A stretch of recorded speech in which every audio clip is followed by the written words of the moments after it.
ensam. Vi vågar nu få tåla det. Thank you.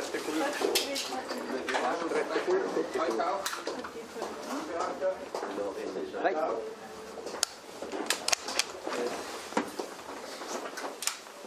41 har jag varit mål. 076. 2057. 2057. 83. Thanks. Ja, 83. Hej, hej. 35. Nej. 25. Den ska vägas. Ja, Pearson. Här har du 88 då. Ja, 50-29. Varsågod. Jag hämtar. Han är 88. Nej, jag skriver. 56, 12. Varsågod. Varsågod.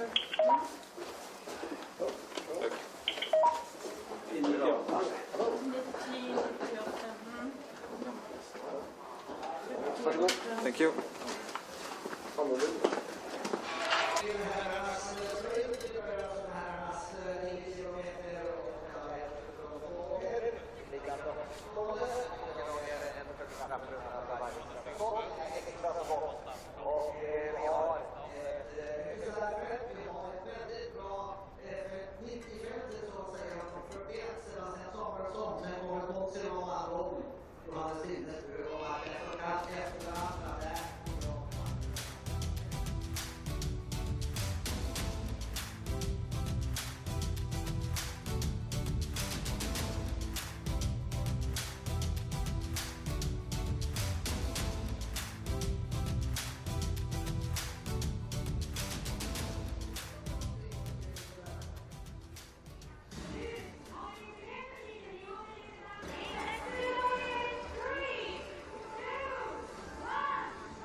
For the season.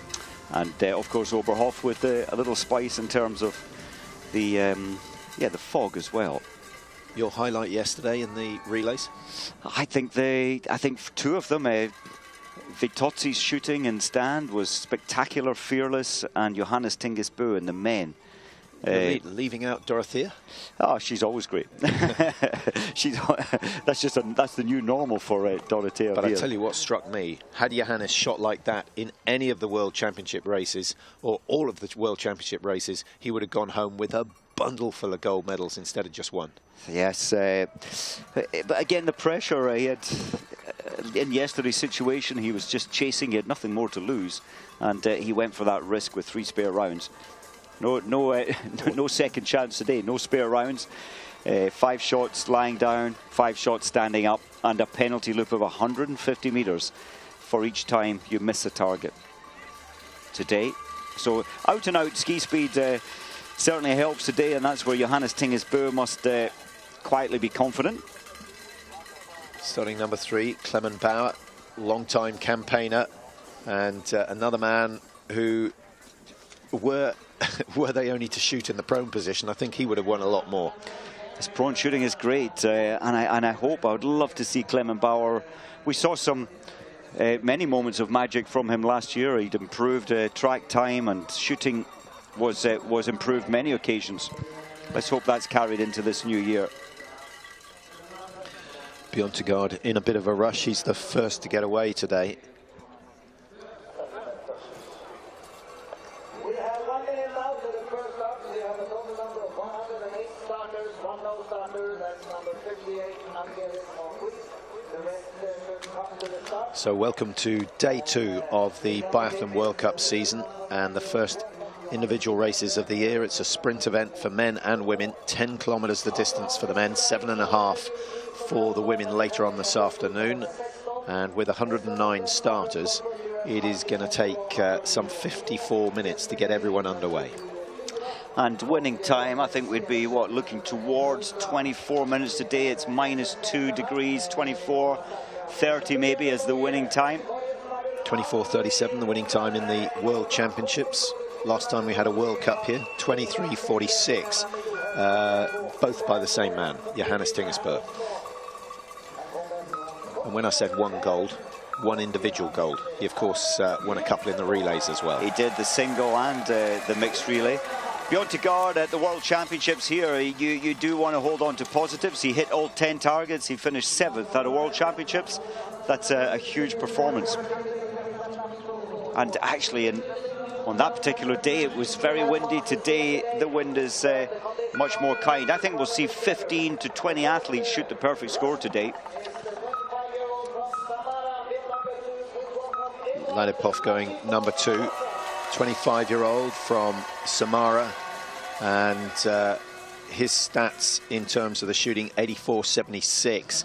You've got to be in the mid-80s in the stand if you want to be competitive at this level. And the very best last year, certainly, Johannes Tingesbø well above the 90% in the prone. That's where he made so many gains. Consistency. Clement Bauer, he really fights out there on the track, and let's hope that his journey is a good one. And the Slovenian team is not the biggest budget team, but they have some very good athletes. Of course, Jakov Fak racing for Slovenia. And looking in good form, actually. Yeah. A couple of French going in the first 10. Jacquelin will be first, and then Giganat, who's in your picture now, starts number 9. Dmitry Malishko. This is a sport that the Russians follow avidly. And Malishko's been around a while, now 33. The Russians, 4th. I do apologise for my voice, which is heading south rapidly. He'll be looking forward to a couple of days off before we start the individuals on Wednesday. Russia 4th in the mixed relay yesterday. I think they fought. They lost their way on the first leg. They fought back well, I thought. What about Iliev? He performed incredibly well here. The biggest surprise, I think, of the World Championships, in his silver medal position in the individual. 0-1-0-0. He always shoots well, and on a windy day, on a less good skier, and that's why I love biathlon. You don't have to be the fastest skier, but you have to be able to control that rifle, control yourself and the rifle in this physical storm that cross-country skier puts you into. Felix Leitner, impressive yesterday. Interesting to see what he can do. Certainly get good odds on him today. I believe so. He's, you know, we've always said we saw his credentials as a junior. He can win Junior World Championships. Therefore, it takes a couple of years getting accustomed to World Cup. The hero from yesterday, Dominic Vindish, who took Italy to victory in the mixed relay. A 12-second lead over Johannes Tinges on that last 2-kilometer loop. There aren't too many people who would have held on to that. He's such a nice guy, Vindish, and he was saying, with a laugh, he was saying, "Oh, I couldn't believe it. I had 12 seconds over the fastest man in the world. I was petrified." And he was a nervous giggle, just saying, "Oh, it was awful." He had to kill himself to stay ahead, and managed to achieve that by 4 seconds. Yeah, I should think he had to have a neck massage all last night. His shoulders so tense from the very start of that last loop. But he hung on in there, and as a result, Italy's confidence going up, Vindish's confidence going sky high. We may see him get his 3rd World Cup win this year. Wiesner for Switzerland. Wiesner His prone shooting is good. His 88%, but the stand last year let him down. Hopefully that's improved. He was 58% hit rate, and it needs to be better at this level. Eric Lesser, I think he did well yesterday. He nearly missed his start on the handover. Giegner, who started well last season, he finished second in the first sprint of the year, which was in Pachuca last year. A repeat of that would be brilliant.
Lachipov on the high point of the course, just through 2.1 kilometers. He's ahead of Bjørntegård by 2 seconds.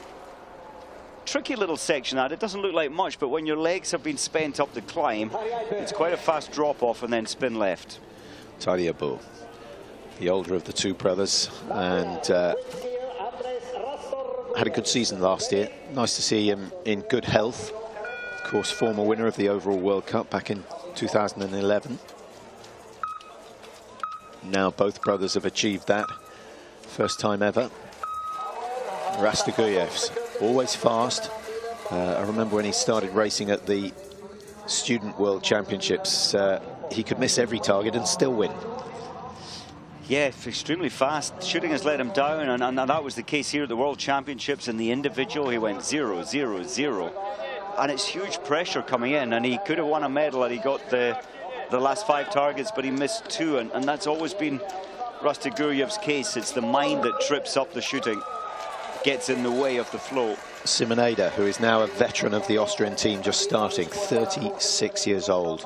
And he's had a very, very good career. It's a strong Austrian team, but they've got to start bringing in some new blood. Leitner certainly has big hopes, but they need 3 or 4 to replace the 3 or 4 who are going to retire in the next couple of years. I think it is a mistake to ignore the bringing through the juniors. Vindish, he's got to feel good, I think, Patrick, from that win yesterday. Well, he may feel good for the first 500 metres. I don't have any doubt he's going to feel the effect of that last lap he put in. And, you know, with the World Championships, February, 12th of February, in Antholz in Italy, his hometown, he's on such good form now. They really are sparked up for the World Championships at home, and positivity oozing from that Italian team. Yeah, when you have a hard race like he had yesterday, and there's no doubt that, you know, when you're giving it 110% just to win the race, it takes more out of you than if you're just racing to finish 10th or 11th. How do you make sure you recover in what is less than 24 hours? It's difficult. Certainly after the race, he will have gone out for, after his press conference, he went out for a little ski, massage, food massage later, and then another light session later in the day as well, 15 minutes jog, just to get those legs as relaxed as they can be before sleeping. Well, they can hurt. They really do hurt in the evenings. So Bjørntegård, the first to try and strike. 5 targets at 50 metres. The prone target 4.5 centimetres across. 22.2 second release for the first shot. With respect, that is a slow time. And 3.6 seconds in between each shot, 2.6 there. Not the fastest, but he wants 5 out of 5. He's got them. 38 seconds. We will see people at least 10 seconds quicker than that. Definitely will. The wind was playing a factor there in Bjørntegard's slow shooting performance. Well, Latipov shows you how to do it. That looked as though it was sub 30, and he's gained a significant amount of time. He came into the range 2 seconds ahead. He goes out 15 seconds ahead. That is a fabulous gain on one shoot. 13 seconds in shooting time. There's risk involved there as well, Patrick, but he was stable. He built his position well. And Bjørntegard, I think that shows first race of the season, World Cup of the season nerves. He was desperate to get those 5 shots. He took a lot of time in to achieve that goal. Milishko, man from St. Petersburg. Alexander on the scope, well-respected coach of many, many years through the 80s, 90s, on and off as the head coach to the Russian team. Milishko some 7 seconds slower than Latipov coming in. This is going to have to be very rapid.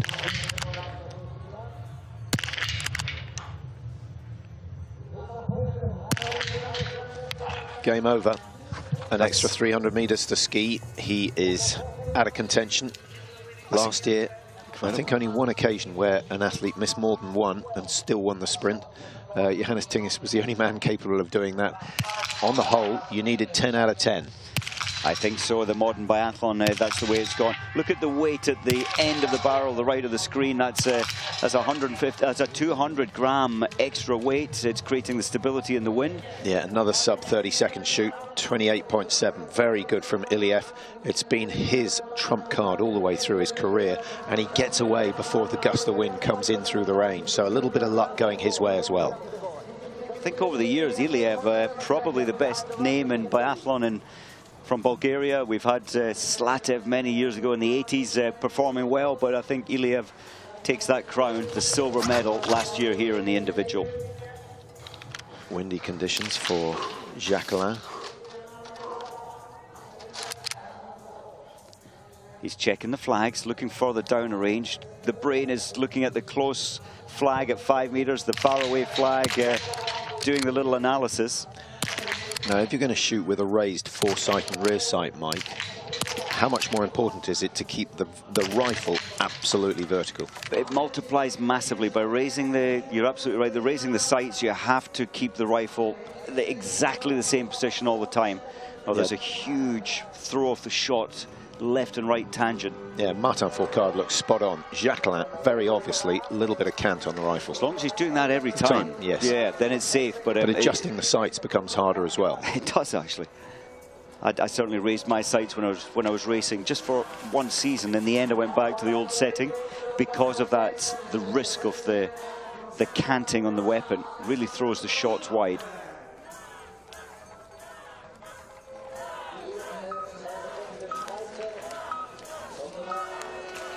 Now, Loganov certainly a potential winner.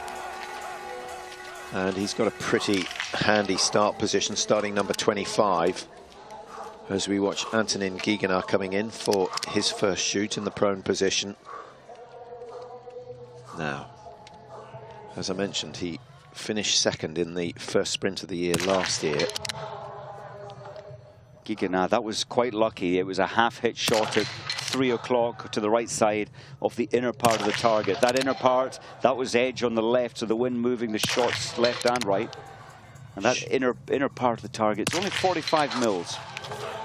Well, he shot clear in the first 2 sprints of last year. So far, so good. Didn't achieve that in any of the other sprints throughout the season. How many clear shoots would you have been happy with in a season? As I got on further in my biathlon career, it thankfully became a regular, and I wasn't the fastest skier, so you had to, naturally the shooting became better. So from say 9 sprint competitions, you would hope for at least 4 perfect shoots, and missing 1 on 3 occasions. Yeah, not many people achieved that last year. Very windy conditions. We saw that in Pokljuka, the first World Cup last year. So yeah, it was an unusual year, especially here at the World Championships. Well, that's a dynamic start from Simon Dessieux. He's a man who rarely shoots the perfect score, Patrick, but he did here at the World Championships last year, and you'd expect him to get a medal, but on that day he finished 5th. It was close. Yeah, he produced his best in the World Cup just prior to the World Championships last year, Salt Lake City. 1 or 2 athletes missing, but still he looked very impressive and just couldn't back it up with similar performances at the Worlds. Nice looking stock for Andrei Rastoguyev. 3.5 kilos, the minimum weight of the rifle. You can see his finger completely exposed. Yes, it's only -2 degrees. And that, for Jakob Falk, that's what where he got frostbite in a very cold -18 day, and suffered for many years after that. But you get the feel of the trigger. You're used to that throughout the summer months. But he really did expose his finger there. And skiing around that on cold days, you feel that it's not protected, and you can get a real frost nip. But I've certainly had it. Your skin comes off, damages it. Okay, what tactics is Ada going to employ? Capable 13-second release. 10. He's fast.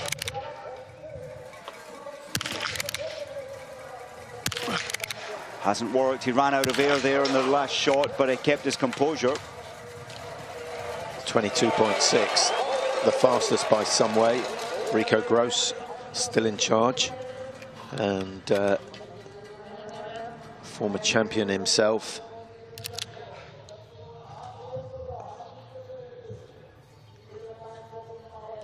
Vindish, that effort yesterday, he's 22.9 seconds off the pace into the range. That's a big surprise. Maybe the effort on his final lap yesterday has taken the sting out of his legs. He's added weight today on the end of his rifle as well, expecting it to be a little windier. Swedes have a lot to live up to after yesterday's success, winning the single mixed relay, getting on the podium in the mixed relay later on in the day.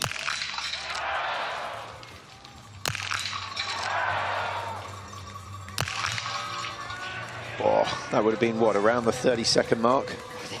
33.8 for Pepi Femling. But a penalty loop is going to cost him another 24 seconds at least.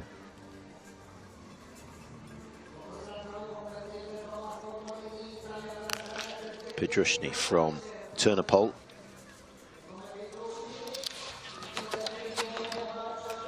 He often shoots clear on the big occasion. He did it in the Olympics, did it in the World Championships, ended up finishing 4th in the sprint event here just, what, 9 months ago? I think it's what happened in his next race that was just incredible. And what a memorable race that was, from 4th in the sprint, unexpectedly to take the title in the pursuit, the world title.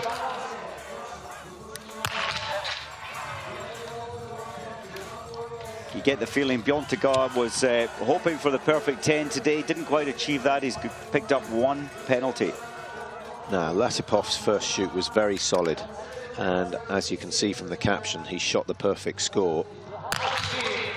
This will set a fairly testing mark if he can clear.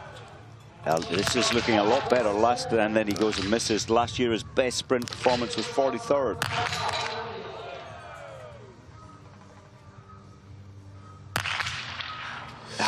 The rifle was moving. He took it at the wrong moment. You have to rebuild, restabilize. He didn't do that. Only the top 60 qualifying for the pursuit as we look at Taribo. Fastest time, not bad. He's looking at a leaner racing machine this year, Taribo, and you have to be careful. You take it to the limit. A lot of these athletes carry only, what, 7 to 9% body fats in the men's field. Yeah, very much put in the shade by his brother last year, but he was still 6th in the overall World Cup standing, so he's still a class act. Certainly is. And if he got beaten when he was on the podium, it was generally by his younger brother. But they get on well, so well, don't they? It's interesting to see. They both enjoy each other's success. Is that the same for the 4 cards and the Bjorndalens? It was for the Beyond Islands, but Dag could never ski anything like his brother, Ole Einar. But certainly the Foucaulds, well publicised. They went through some tough times. Simon, junior world champion, then his kid brother comes in and starts beating him. That was difficult in their relationship for many years. Eberhard, Rico Gross, I thought gave him. Rico was one of the best shots in the world. I thought he has worked a lot on Julien, but at the end of the day, when it's windy like that, you have to be able to read all the situation.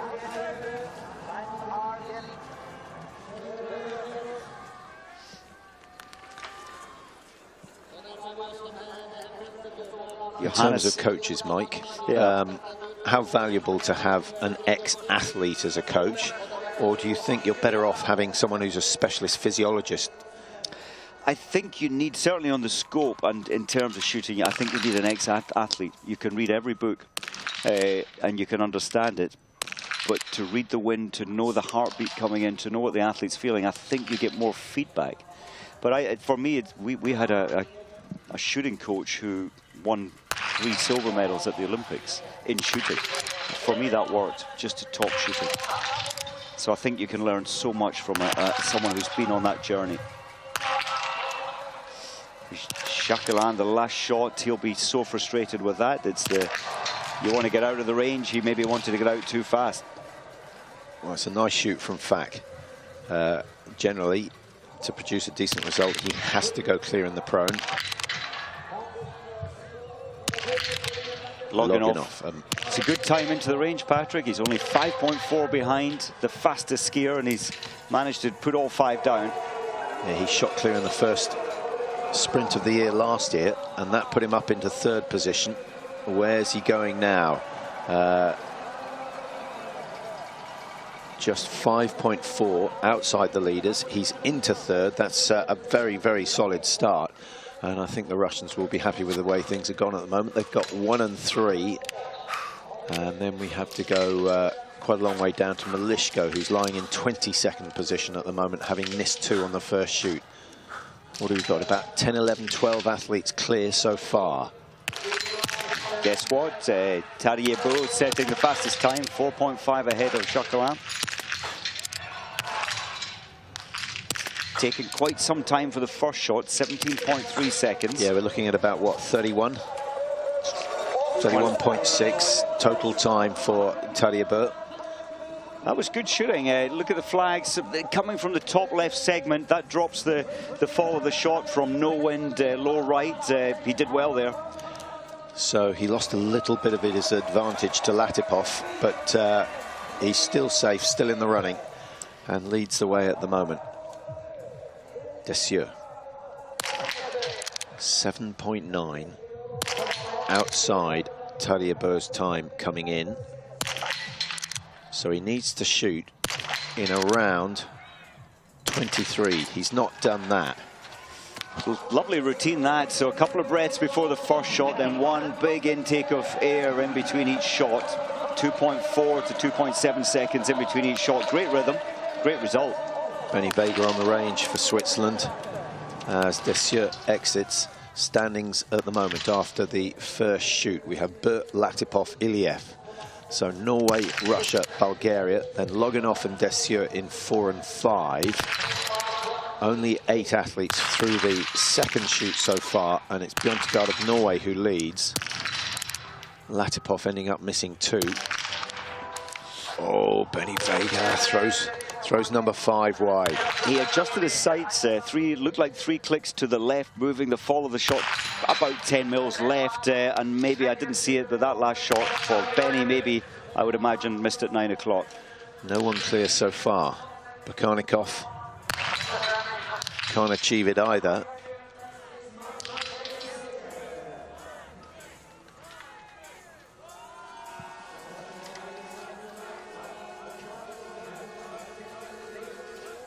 Only just seen Kretschmar get the perfect score, 10 out of 10.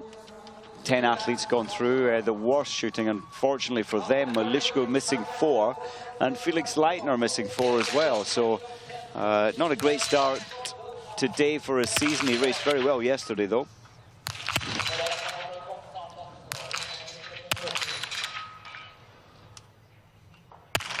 Don't tell me he's going to hit 5. Oh, well, doesn't quite achieve that, but that would have been ironic if the one time he misses in the pro and he goes and hits the standing targets. 3 misses in all for Rastoguyev. Pretty standard start to his season. What about ski speed? How does that look, Mike, considering he did an extra 300 meters early on? It looks pretty good. It looks pretty good. He did comparative to Terjebo, who's fastest, yeah, only 7 seconds, actually 9 seconds now, slower track time, so Rastoguyev's skiing very well.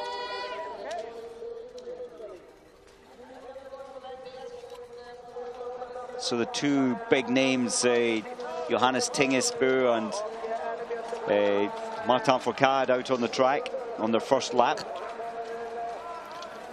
Bjørntegard into the closing stages of his race. He's got another couple of 100 meters to go, and then he can get his warming suit on and sit back and enjoy the rest of the race. Plenty of athletes still to start. Remember, 109 starters on the list, so a 54-minute start time here in Östersund. 24.5 the target. Now I'm just trying to analyse where will this result place him. I think certainly a top 15, possibly a top 10. He's only missed 1 target, but he took a long time on his first time-wise on the range in his first pro.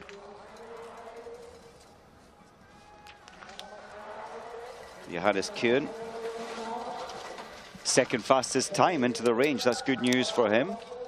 Decent performance a couple of weekends ago in Sjusjøen in Norway, where they were undertaking their early season training. Look at the 2 clamps on his barrel. They're 100 gram weights. So certainly adding a lot of weight evenly throughout the front of his rifle barrel.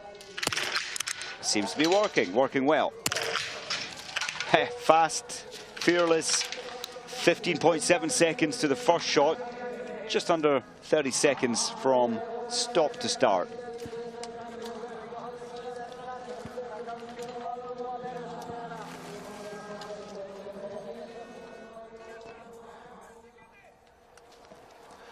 Well, here's your race leader. Johannes Tingesbø has already taken 7.6 out of everyone. Now, is that because he's feeling fantastic, or is it because he's being chased by the best biathlete in the world, Martin Fourcade, or the best biathlete over the last decade, we should say, because there's a bit of an argument between those two as to who is number 1. We're going to find out this season for sure. 5.3 down, so into second place for Martin Fourcade, but already bragging rights established. I think so, and I think that's probably why Johannes has gone out quite hard. He wants the psychological disturbance, if you like, to the man who started 30 seconds behind. Yeah, that's what worked 2 years ago when they were pretty much even. Every time Johannes established an advantage early on, Fourcade really generally failed to match it. Yeah, and you know, when you've been such a star in biathlon for the previous 7 years, winning straight 7 world titles, that's tough to take. Lukas Hofer. Yeah, I was hoping for the second clear shoot of the day. 9 out of 10, not bad for Lukas Hofer, but 10 out of 10 would have been very, very handy, and he would have come out with a lead over Bjørntegard of something like 7-8 seconds. He has had some back issues throughout the autumn months. He had treatment. Wasn't really sure about yesterday, coming into yesterday, but it worked fine. And often if there's a niggle, especially in stand shooting in your back, it can disturb your performance. He only missed 1 there out of 10 though, so clearly the back not affecting him today. Jacquelin just missing out on the lead time. Latipov on 57 is going down a position, and so France into 3rd place at the moment. Samuelson 9 seconds off the pace coming into the range.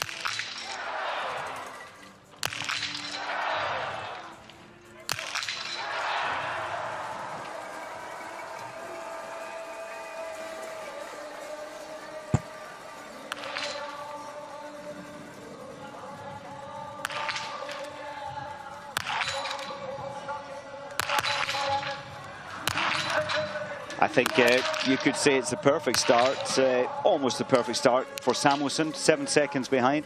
Loganov throws away his opportunity, and have a look at that lead. Now, he may still take the lead away from our current leader, Bjørntegard. He should do. Only going to take him some 24, 25 seconds to round the penalty loop. And he had an advantage of some 45 by the time he entered it. Now, Tarjei Bø leading on the way down into the stadium.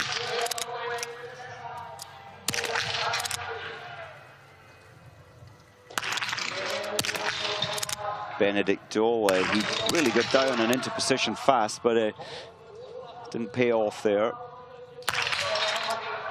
He's not rushing it. Both Bø brothers on the range. One is hitting, one has missed already. And so, interesting situation. This is important for Tarjei. If he can get this down, he will still take the lead away. He's waiting, waiting. A little bit of a gust blowing through the stadium. This is showing immense patience. But that is not how to win a sprint event. And he throws it wide. Mazet is not happy with that. If you're going to wait 11 seconds or whatever it was, you need to make it count. That's almost half the penalty lap.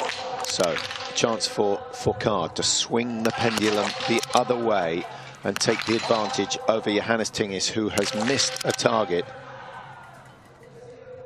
Martin will know that. He came into the range only 34 seconds behind Johannes. He will have seen the performance. That's how to do it. That is how to do it. It's the combination of the two. You can be as fast as you like, but if you don't hit all the targets, and look how lucky he got, Mike, a vicious gust blowing through, and from a 30-second deficit, it's down to 3 meters. Well, of course, that's on Tarjei in front of him. Correct. That's big brother Bo. Little brother is, I assume, yes, he is. He's already out there. We could have a little bit of team play here. So 13 seconds now, Johannes is behind Martin Fourcade. It's a short advantage, Martin.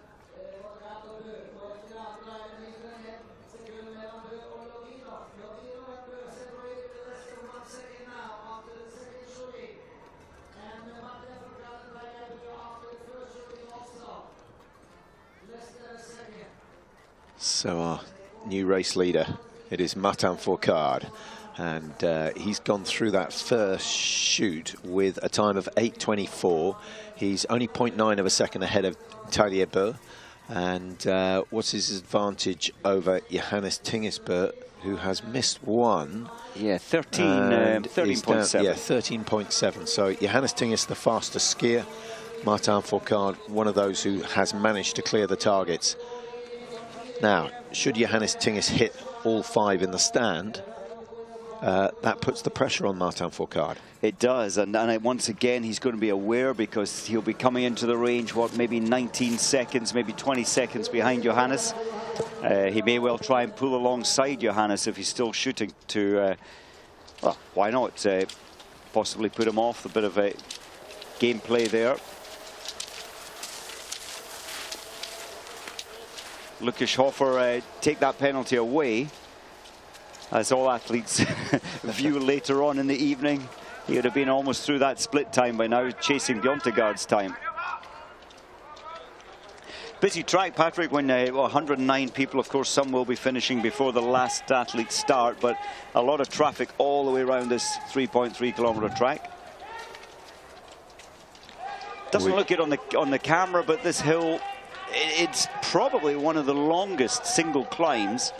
I'm just trying to think if any other course has a longer climb to this high point. Certainly, maybe Pokljuka, there's a long climb there in Slovenia. Now, behind Hofer, we have Julian Eberhardt wearing 22. Interested to see what sort of ski speed he's established in the early stages. And that's missing 2, Eberhardt. Very good performance. Yeah, he's skiing well. I thought he looked pretty sharp yesterday. Now, Bormolini wasn't involved yesterday, but I should think he's got the feel-good factor after Italy's success, winning the mixed relay.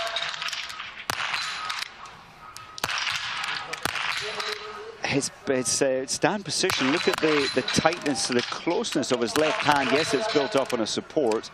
And the elbow getting some support through his hip. It's worked. A good position. Yeah, only the second man to shoot clear, but he's a lot quicker than Krishmar, who's also shot the perfect score. So this could be close. Tarje Bø leading at the moment. Loganov stays in second. And Bormolini slotting into third, pushing Bjørntegård down to 4.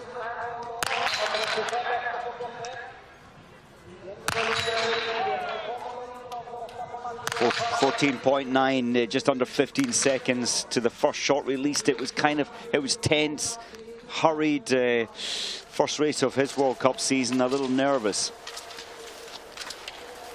Well, I think Tarje Bø leading Martin Fourcade. It's assisting. There's Tarje charging around to the finish, so putting a lot of effort into his last lap. And you've got to remember that Tarje on his final lap, so you would have expected Martin Fourcade to go through. You can see Johannes Tingis just disappearing out of your picture at the top of this climb. He's only somewhat 15, at the very most 20 seconds clear of Martin Fourcade. So a tight race developing just as we expected. Advantage Fourcade at the moment. And strangely, in a strange way, Johannes Tingis Bø, his older brother, is assisting Martin with the pace up here. Yeah, because Fourcade looks pretty comfortable. Yeah.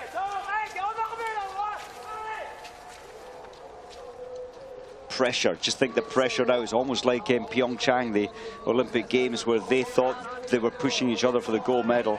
It turned out that it didn't work out for either of them. Great race by Julian Eberhardt, just missing out on the top slot. But bear in mind, he's done an extra penalty loop compared to Bjørntegård, so that's an extra 150 meters, and he's still only 2 seconds behind. So he's back in shape. Lucas Hoffer going well. He's in shape, currently lying in 5th position in the finish area. So it's Bjørntegård, Eberhardt, Iliev, Jacquelin, Hoffer. That is all going to change. There's no doubt about that. And Alexander Loganov might be the first man to do that.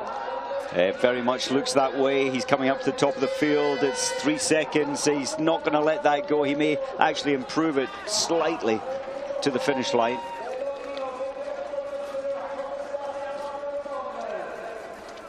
Well, he was 15 seconds clear of Bjørntegård, so he's lost a fair amount of time.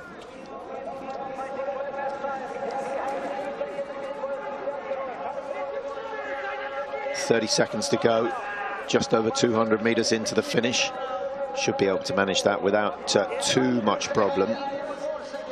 I mean, the only way he'd lose a 3-second lead from the top of the last hill is if his skis are running very, very badly. It's unlikely. I think it's he's still going to hold that 2 or 3 second margin. 24.50 the time to beat, and he's comfortably inside. 4.6. Good sprint finish, and he had the information, raised his effort levels, and so we have a new leader with Loganov. But the main contenders, the top 2 athletes of the last 3 years, about to come in for their second shoot. Tarje Bø, last little climb. He's been a great assistance, I would say, to Martin Fourcade here, Mike. Absolutely. Tarje taking the pace, a firm pace. Martin just tucking in behind, get always an advantage tucked in behind I was going to say a faster skier. Of course, I think Martin will challenge the pace on his final loop. Do you think he ushered words of thanks? Well, Tarje is going to take this new lead time, and it could well be a podium position by the end of the day. Yeah, that's a good lead. He's gained 8 seconds on Loganov over the last 3.3K.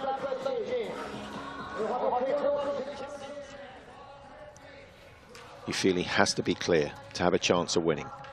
16 wins last year. It's all about consistency. And Johannes absolutely knows that Martin is already in.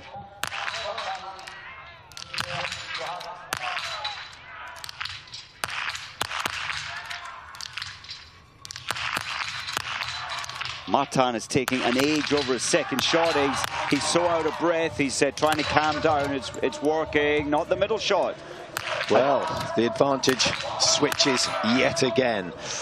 Great control from Johannes Tingesbø. Lots of pressure, sort of control he didn't show in the World Championships last year. Yes, so much more at stake, but impressive to see that he's put it right. Very much so. Look at this, 10 seconds on his older brother, and there goes Martin turning left for 2 penalty loops. So Martin, no podium chance today.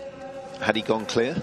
Had he gone clear, well, he'd have been out there, I think, 16 seconds behind Johannes, so he would have been ahead and probably stayed ahead. Small margins. So we're going to see the two Bø brothers on the podium for the first time this year. They did it, what, twice last year? Twice last year. I think so. I think so. The wind depends. It appears to be calming down, but a lot of the big names are already out on the track. Jesper Nellin doesn't quite have the track pace. We'll have to wait and see. Elitsev, again, look at the... It's been tried before, these raised sights, but that's an exceptional high raising off the sights. And it just takes the tension out of your neck. And it helps build a better prone position because it's set for both. It's certainly working for Elitsev. And look at the time. This is actually going to better Johannes Tingesbø. Well, coming into the range for that last shoot, he was 0.4 of a second ahead. He was much quicker on that final shoot. Now, the Norwegians need to be on the ball. They've got to get the information to Johannes Tinges. 9.1 seconds to play with. We've seen some impressive Russian performances in this stadium before. If you go back to, was it the World Championships in 2008? Some slightly suspect, but you know, they've got a good history here in Östersund. They do. 9.7, it's a big advantage, but Johannes will get that information, and I think he may still take the victory. Cloud, he'll be disappointed. The wind was quite kind there. He went for the fast shoot option, hasn't paid off. Shake of the head, gutted at the start of your first race of the new World Cup racing season. Yeah, I guess the big difference is going to be, Mike, whether what sort of pace Johannes Tingesbø took that middle loop. He lost time to Fourcade, but Fourcade was feeding off Terje Bø. It might be that he can switch it. You've got to remember that Johannes has one miss, so he's done an extra 150 meters.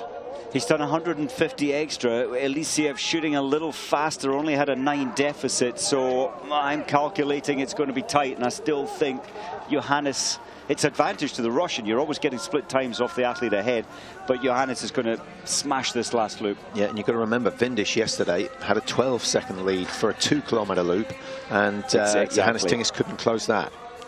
Bormolini, I thought he might have been able to punch a little harder on this last lap with his perfect shooting. Not many have gone the perfect 10 out of 10 today, only 2 athletes. Well, he's still gone into the top 7, so that's another good Italian result. And their sort of run of success really started in Pyeongchang. Fillon Maillet could spoil the party for Johannes and for Elitsev. I think that pulse rate now down to 100 and late 150s. It was at 169 when he pulled the rifle up for the first shot. That was kind of a panicked shoot there, quite tense. He was in a hurry. He wasn't thinking about biathlon, he was thinking about racing.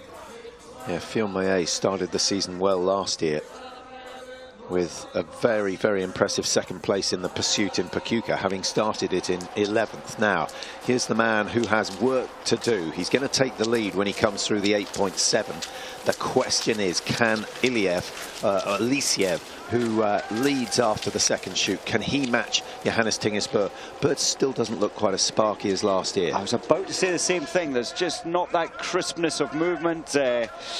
First race of the season. He did say, how can he possibly achieve what he did last year? It's almost impossible to do that. And I would agree, 16 wins in one season. Nobody's ever done it before. But he's certainly looking good. We missed really, well, we didn't. We saw Kuhn from Germany finish, but with 2 penalties, he's only 9.7 seconds behind Terje Bø's lead time and logging off in second place. He's getting all the he's information. getting the information, and look at that. His lead coming out of the range was 10 seconds. He's pushed that up to 17, so he's obviously accelerated, but he's running out of ground.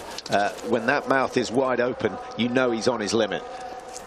Absolutely. I'm calculating maybe he's only taken 2.8 seconds off his brother to that point, to the high point. Now, we saw one of the cross-country skiers skiing with the mouth wide open. Mike, I'm just working out whether you actually get more air into the lungs with your mouth wide open. Possibly. I think you probably do. New strategy. Yeah.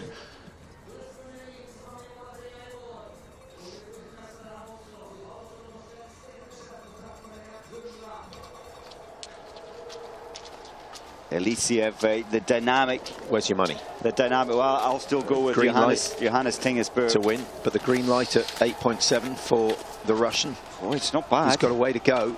You can see the wand at the top of the hill. 20 seconds. It's going to be very, very tight, but yeah, he's not going to make it. It's not going to make it. A Johannes. 9-second swing already.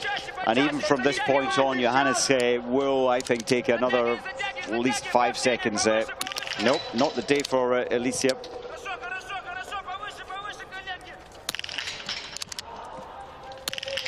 It looks tired in comparison.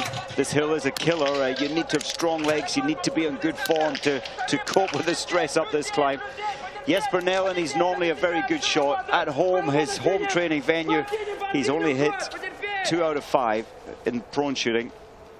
Pressures of home World Cup.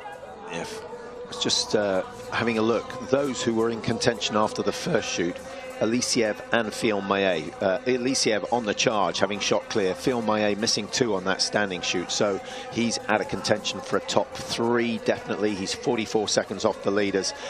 Here's your champion from last year, heading home now. 200 meters to go. We're going to have the 2 Bø brothers, 1 and 2. And there is a chance that Tadej Bø will stay in second place with Elisiev, you know, fading rapidly. Quite possible as the Johannes comes in. Fourcade is still going well. Remember those 2 penalties. He's moved from 6th after the range. He's up into 4th now, chasing Tadej Bø.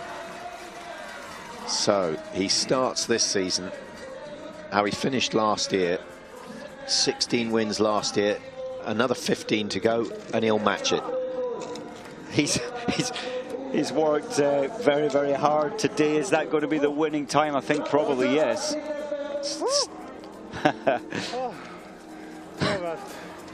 Yeah, he had to fight for that one. Here comes Martin Fourcade. This is good. This is, look at that rise up and drop down through the skis. This is the old Martin Fourcade. I'm so happy to say the spark is back this season. But have a look at that standing shoot. 2 misses. The pressure was on. What I think has made Martin Fourcade so great over the years in biathlon is the ability on the last shoot to control himself and to, more often than anyone in the past, to take out those last 5 targets. That didn't happen today, so his mindset's still not quite there. Oh, just missing out. Just missing out on the top 3. But 0.8 of a second off the podium. And the margin, 27 seconds. So when it comes to the pursuit, he's got a lot of work to do. I think he'll feel, apart from the shooting there today, he'll think, yep, I'm back. I feel a lot better this season. Now, is this man going to get a top 2? Coming up to the split. And yeah, I think is he going to be okay? 19 seconds. I think he's just going to squeeze into second place, separate the 2 brothers.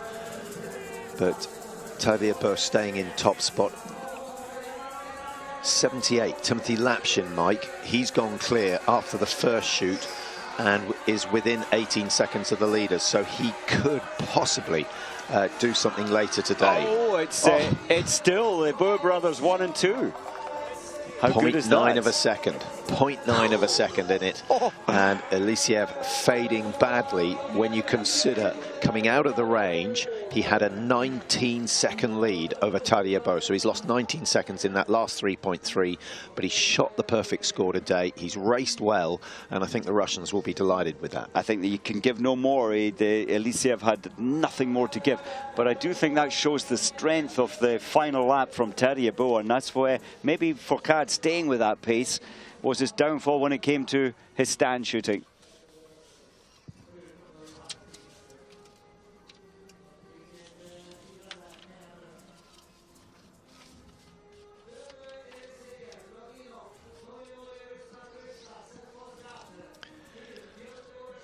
So the face of a champion, and once again beating his older brother back down into second place. One of the big names starting late on, Simon Schemp. 30 seconds off the pace coming in, Mike. Did he spend a bit too long in the Bahamas? Maybe he did. That break that he had last season after the third World Cup, just the magic wasn't there. He took that long break. Good summer training though, but it's certainly off the pace today.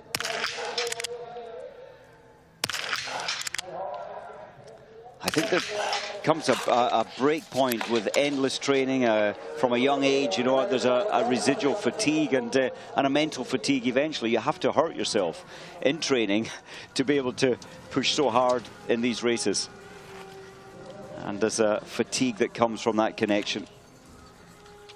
What about Nikita Porshnev? This is good. It's not going to challenge the Boer brothers, not anymore.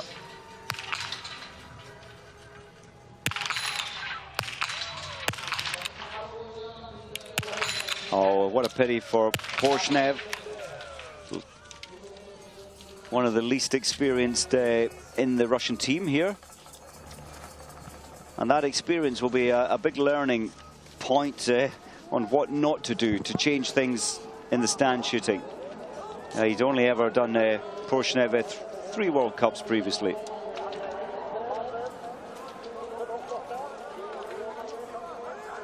Phil Moyet fighting for a top 10 position. Sadly for him, missing 2 in the stand position. Always good to have company on that last lap. Phil Moyet, it is a good ski time with those 2 penalties. Not as fast as his teammate Foucault.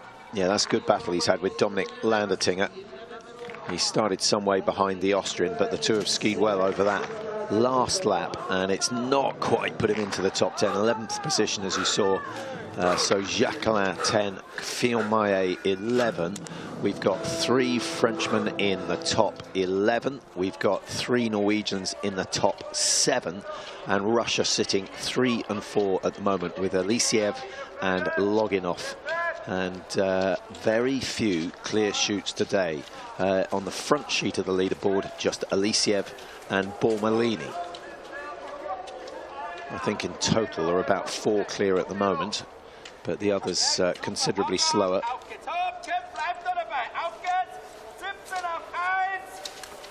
Well, 17 off 1, correct. 11 seconds off second.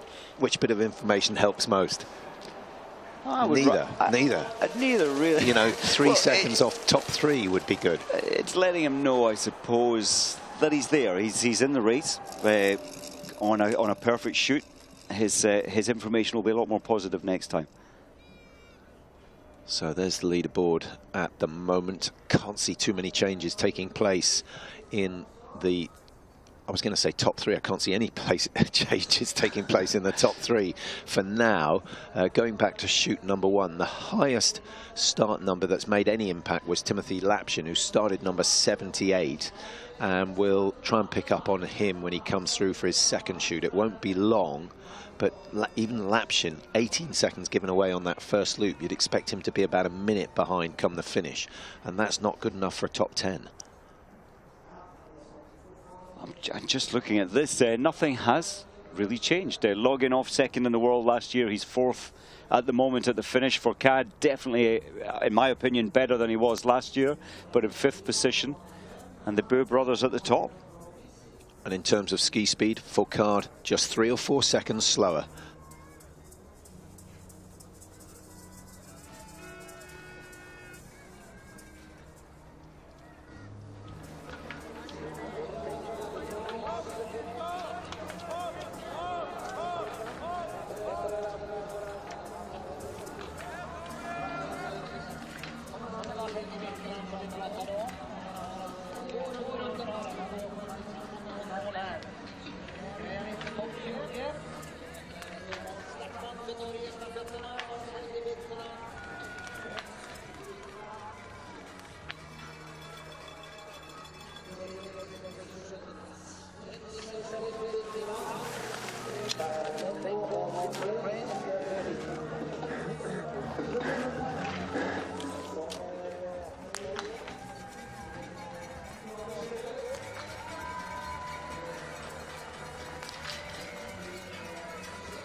Welcome back to Östersund. Philipp Horn of Germany on the range at the moment. This race has a long way to run, but it is run.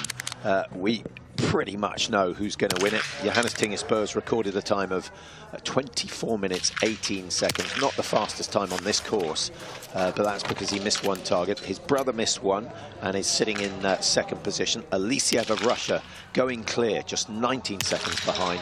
Loganov 4, Martin Fourcade in 5. Now, that's better than where he finished in the World Cup at the end of last season, Mike. But for Fourcade to be off the podium sets up quite an interesting situation for the pursuit. It does, but I think the way he skied today, yes, he mismanaged his last shoot. He was absolutely aware of Johannes on the range with him, and I think he was aware that Johannes had cleared. It's difficult not to be aware of that. Was it his last shoot that he mismanaged, or was it his penultimate loop that he mismanaged? I think it was just the time and the range. He was so in control for the first shot. He hesitated for such a long period of time on the second. He was overgassed. He needed to recover. And then I think the brain got in the way. Instead of sticking to the routine, he was aware then of the situation that his main rival had hit all 5. But he stayed with Tarje Bo on that penultimate loop, which at the time looked a good move. But you've got to remember, Tarje was going for the line. He had no shooting to do. Tarje was going flat out, albeit 3 kilometers more in his legs, but he was highly motivated. I agree that was a small part of the factor, and that's why then Martin managed his breathing on the second shot.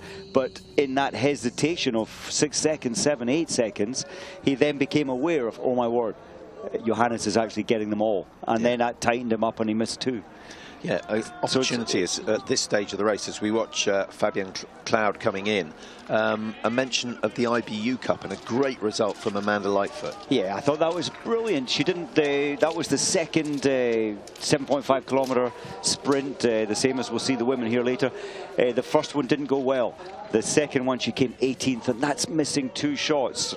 In biathlon, you're always going to do the survey, take those 2 shots away, and she really has the potential of a top 5. And that's where Amanda is in the IBU Cup race. Some big names there. Starek was there winning that one, so I'm sure Starek will be coming back into the World Cup after Christmas. So real good benchmark there for Amanda Lightfoot, and really great news for the British team. Yeah, and what's important is it's a qualifying result for the World Cup. It is, and in the next trimester after Christmas, she'll be allowed to enter back into World Cup racing. Of course, she had a year out last year, and often that break is a good thing. I know she's had a fabulous summer training, and always strong, always good on the track, and managing the shooting, she can really be up there with the best. Cloud, a shake of his head, just a 70% hit rate. He knows he can do better. Yeah, the bad news for him is there are 1, 2, 3, 4 Frenchmen ahead of him. But look who's just ahead of him, his brother, who obviously is French but now races for Belgium. But it's a good position, 18th there for a 19th for the Cloud brothers. It's good. Now, are we ever going to see Simon Schemp back to his best? If we do, he'll be challenging for wins. But a miss in the prone, a miss in the stand. Mark Kirchner doesn't look too happy with that. And Simon, I think, probably needs a little bit of racing. Maybe after Christmas too, we'll see him start to challenge the best. This is Pușianu and the Romanian team have been evolving now. Money invested in them. He started his first shot there on a pulse of 171. It's dropped now to 156 beats a minute. Incredibly quick recovery times these biathletes have. I thought he was going to manage that better. The pulse dropping away, the breathing becoming easy. He knows that he let that go. That opportunity just slipped away. Mismanaged. Now, any progress from the Chinese?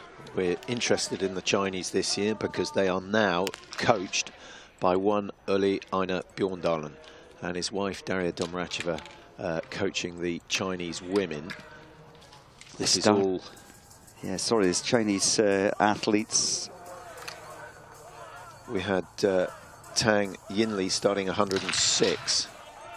Yeah, he'll be coming in for a second shoot fairly soon. And Yan Xingyang starting, I think it was 64.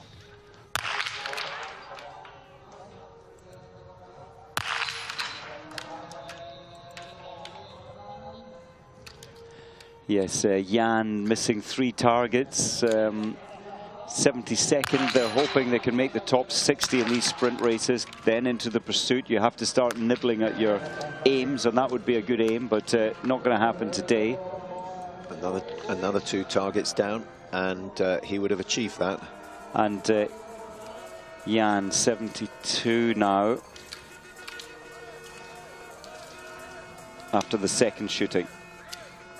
So Kaukanas at 32. If he shoots clear, then he certainly can make a top 15.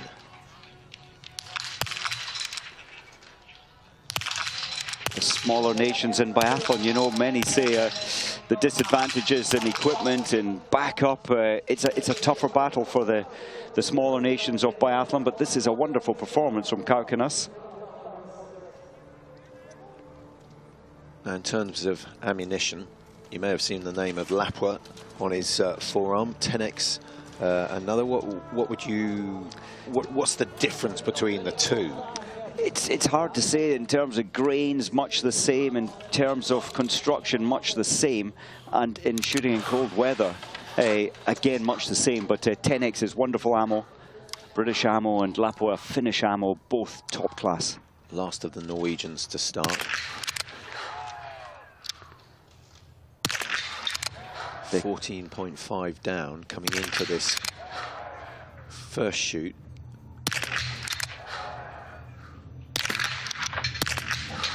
Excellent. Yeah, that's looking pretty healthy. That is looking very, very good. And if he can stay within 20 seconds of the leaders, he's going into the top 20.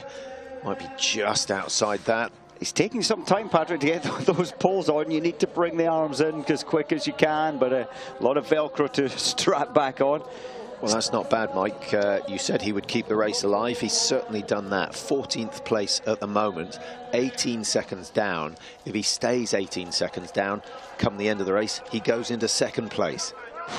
Well, that's good news. All he has to do then, keep the same pace, hit another 5. Well, he's got to up the pace because he's lost 18 seconds on that first shoot. Yeah.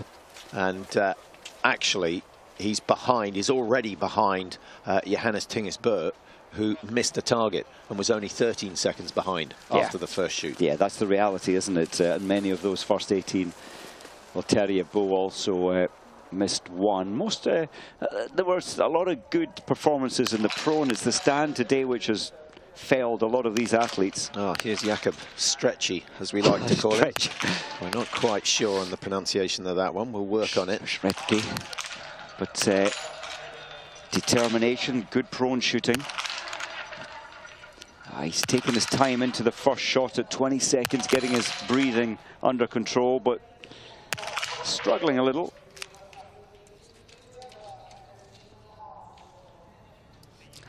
So you can see the trembling through the rifle. So your legs are tired after, what, 20 minutes, 19 minutes of racing. And then the tension holding the rifle, it begins to tremble. So he took a long time there, 48 seconds.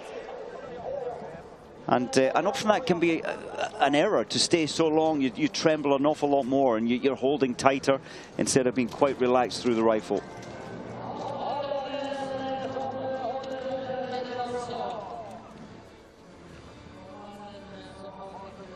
Clement Bauer in 30th place at the moment, and will remain in 30th as Sepala comes in. 153 it's not bad racing with 3 penalties.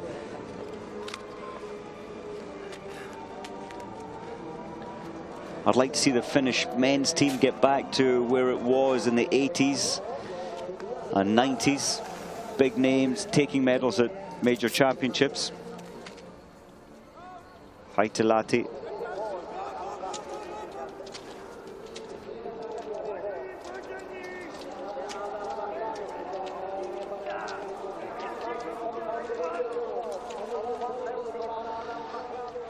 Just at the finish line, the earlier starters, so many have now finished. I'm just trying to see any new names coming up and through. Well, Sepala, we just saw there finishing. better skiing this season, so that is good news for Finland. And Schlesinger, perfect shooting, 151 behind, but managing to get the 10 targets down, showing his vast experience in biathlon. Vaklevitz, another Czech Republic athlete, that's a good performance. Disappointing, I think, Samuelsson. I think we expected better. But at home he's missed 3, 129 behind in 26th position.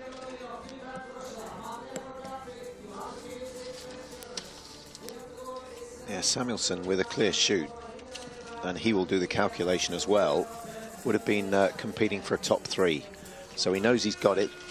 And actually we saw that yesterday with a great performance in the single mix relay, coming home to take the win, teamed up with Hanna Öberg, the star of Pyeongchang and the star of the World Championships here last year. Great day for the Burr brothers again, Mike. It is astonishing the success they've had. But what I find so interesting is that Johannes's strength and success has been a motivation for Tardier rather than the other way around. Yeah. And remember at the Olympics, eventually when Johannes got that gold medal, they were both in floods of tears for a very long... And the first man to congratulate him was his older brother, who hadn't had a good day, hadn't had a good race. There's such a good bond between these two athletes.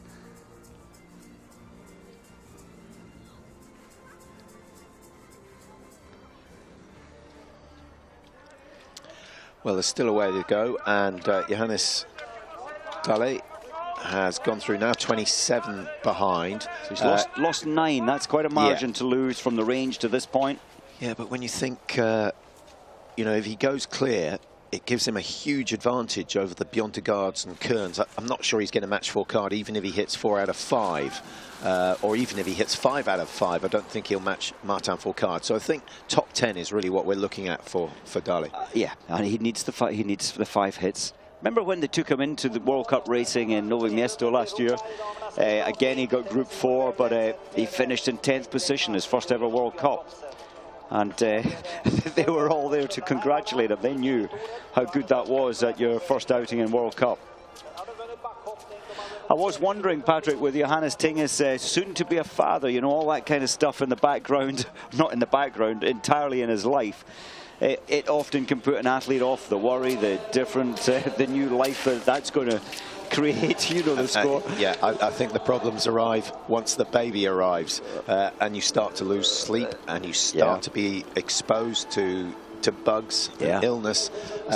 That's when it's so difficult. And that's going to happen, you know, I think end of December, end of this month, beginning of January. So, you know, life changes. And I did wonder if how that may affect Johannes as the season progresses. But good family backup is always a big deal, and that's all entirely in place. Yeah, Bjorn Dahlin used to isolate himself to ensure that wasn't a problem. In fact, when he went to visit his brother Dag, he'd said, "I'll meet you," but actually, through a pane of glass. I don't want to see the kids with respect. And the kids are racing now. Actually, they're not kids anymore. They're biathletes and cross-country skiers.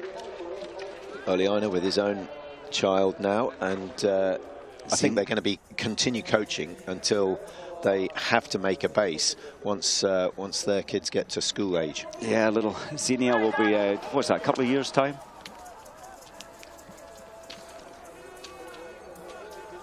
Still looking powerful, but starting so late, it's beginning to be a lonely race. There's no traffic, there's no athletes you can tuck in behind anymore, and especially the last lap, it's going to be a very lonely race for Daly out there. We haven't really discussed the deterioration of the track. That's because it's not been blatantly obvious. The corner's holding out pretty well. The uphill's still looking pretty good. I don't think there's too much difference in speed, but there's always a little bit with the softer snow on the surface. Yes, on local time, what are we, 20 to 22? Temperature beginning to, the sun obviously dropping off the edge, and temperature beginning to drop.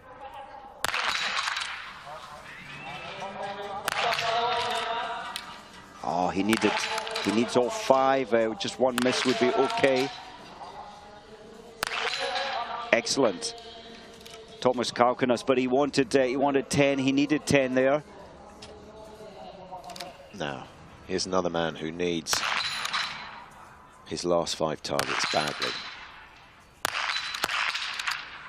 Edge at 4 o'clock.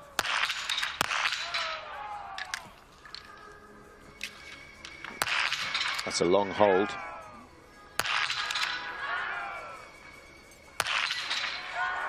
So only 12 seconds outside coming into the range, and that would have been a possible podium had he gone clear. But my calculation, that shot 4 millimeters further to the left, and that target will have gone down. It was an edge shot at 4 o'clock. What a pity. But those are the margins. Yeah, so instead of coming out 13 seconds down, which would have put him into, let's have a look, that would have put him into 3rd place.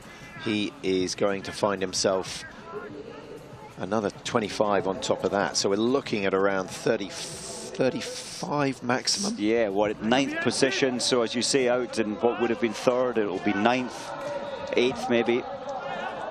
8th it is.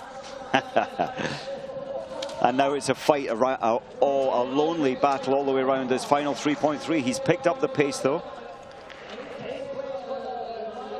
Reaches quite a long way forward with his hand plant. Normally it's closer to the side of your head. Well, there are the top 10 at the finish, and only one man out there who could upset that. Fiormaillet might be moving down.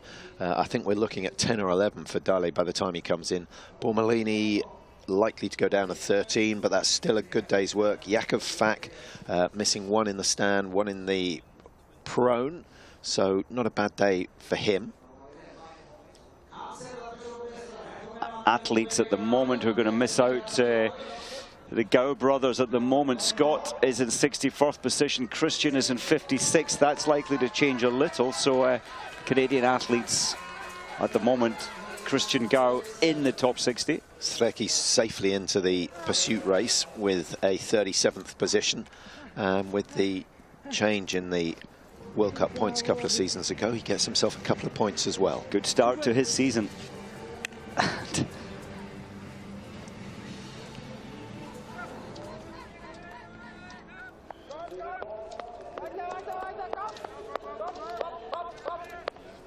So Philip Horn up around the final turn. It's all pretty easy from here for him, provided he's got some strength in his legs to stay on his feet. At the Youth Olympics in Lillehammer, Philip taking gold medal in one of the races there, so he's been well developed, missing 4 targets today. That's his setback today, but I think he'll still make the top 60 and allowed to start in the pursuit competition. Well, that's just about all we've got time for from Östersund. We, of course, have the women's race coming up later on this afternoon. We're heading back over to Finland for the Nordic combined event there with David Goldstrom.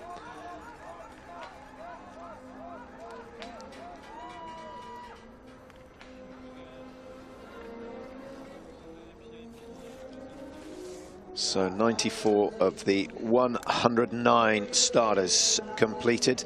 Let's just have a quick look at the programs coming up for the rest of the weekend here on Eurosport International. Right, there we go. So Nordic combined is next. That will be followed by ski jumping. So a busy evening for Goldstrom, and then we've got biathlon at 15:45, so that's 14:45 UK time. Ski jumping from Ruka to finalise, and then we're off across the Atlantic. The Alpine Tours, both out there. The women's slalom in Lake Louise, and we've got the men's Super G as well. Should be 2 cracking races out there. Matt and Nick standing by for those later on this afternoon. But that's all for now from Östersund. The news really, Johannes Tingesbø is back to winning ways, gets his first win of the season, his brother in 2nd place, and Alisiev of Russia on the podium ahead of his teammate Loganov.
Seventh place for the 22-year-old and his 2 seconds from number 4.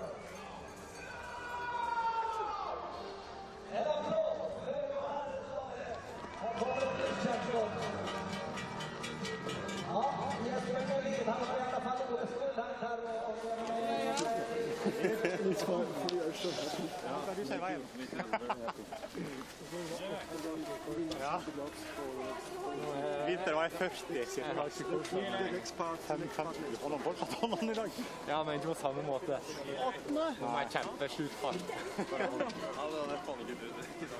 My headline is the boys are back in town. Are back in town. Sjukt bra da, vet du. Hvor ble det han Løkken?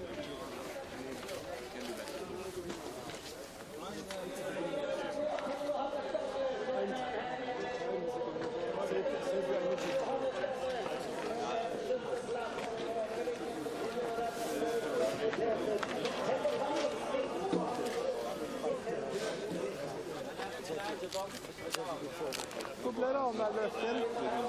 Og så er det på den. Nei!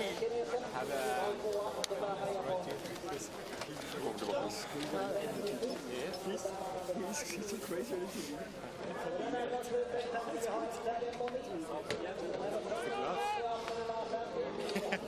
The secret is your energy. And you're in good shape. And lots of the gloves. The gloves of Ja. Ja. Det hadde vært Too big. Really?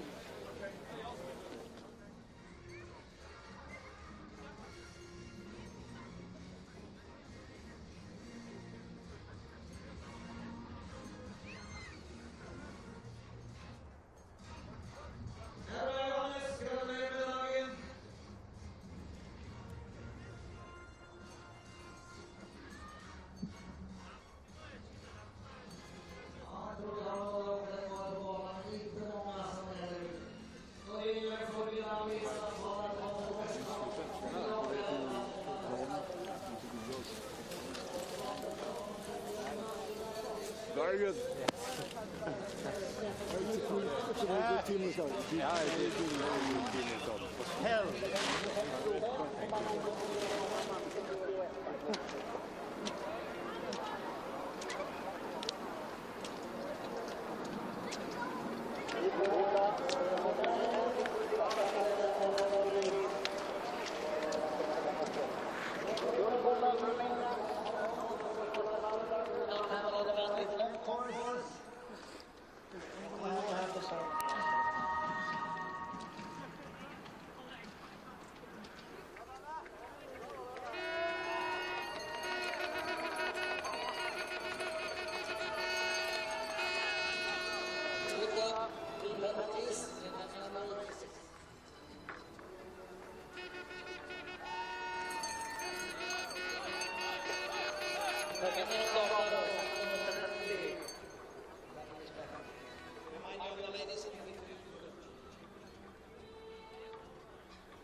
Johannes, last year one miss is still the win. Today one miss, but quite a good start for the season for you. Yeah, it is.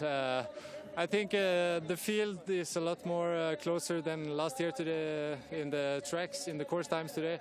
So it will be even more tight and the shooting will be more crucial. Today a big fight with my brother and Martin on the tracks, and I think we'll see more of this in the races to come. Well, thank you so much. Congratulations. Thanks. Thanks. In third place, representing the Russian Federation,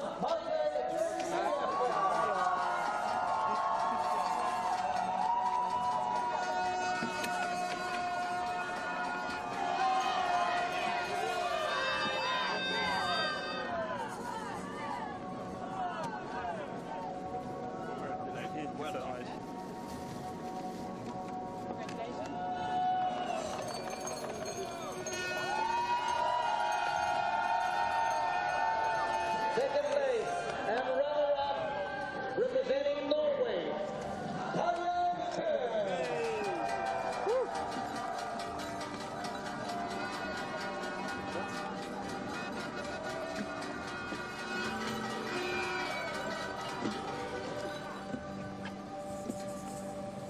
Ja, det blev brödrakamp idag. Ja, det var det. Tack ska du ha. Tack. Stort gratulerar först. Snyggt jobbat. and the winner also from Norway and also from the family bear, Johannes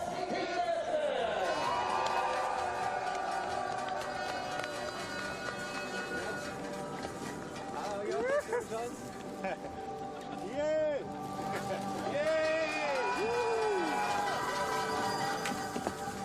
Ja, det är både bäst i familjen och bäst i världen. Det var ju en bra kombination. Nog å være best i familien. Det är inte dåligt, ser du? Stort grattis. Tusen hjertelig. Takk. Johannes Petersen, Herren, Martin. We will continue the results with 4, 5, and 6.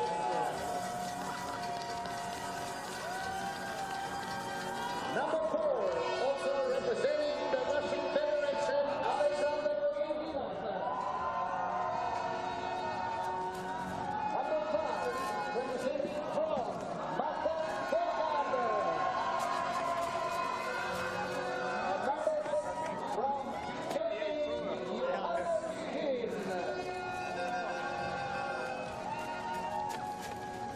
Congrats. Thank you. Congrats. Too many Johannes.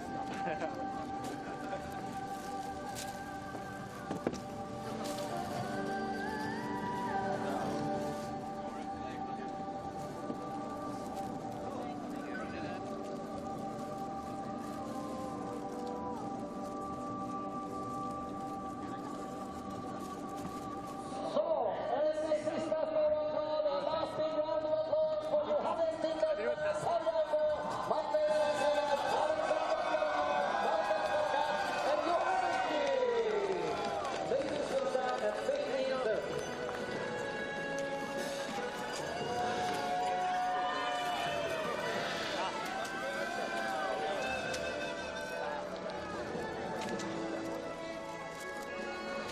Sondre, bilde. Frekke takes der nå. Nico!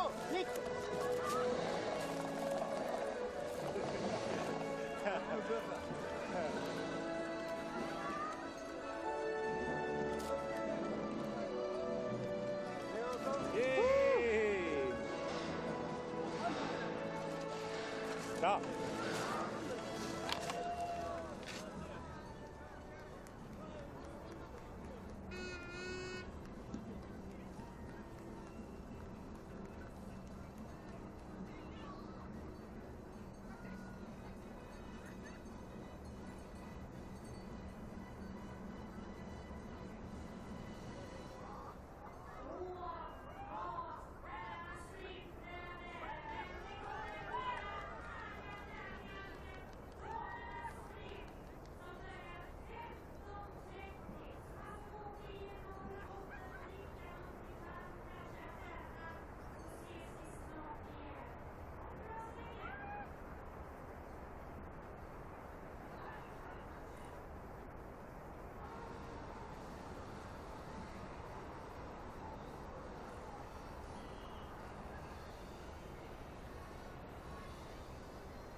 et bilde til, Sondre, når du er klar.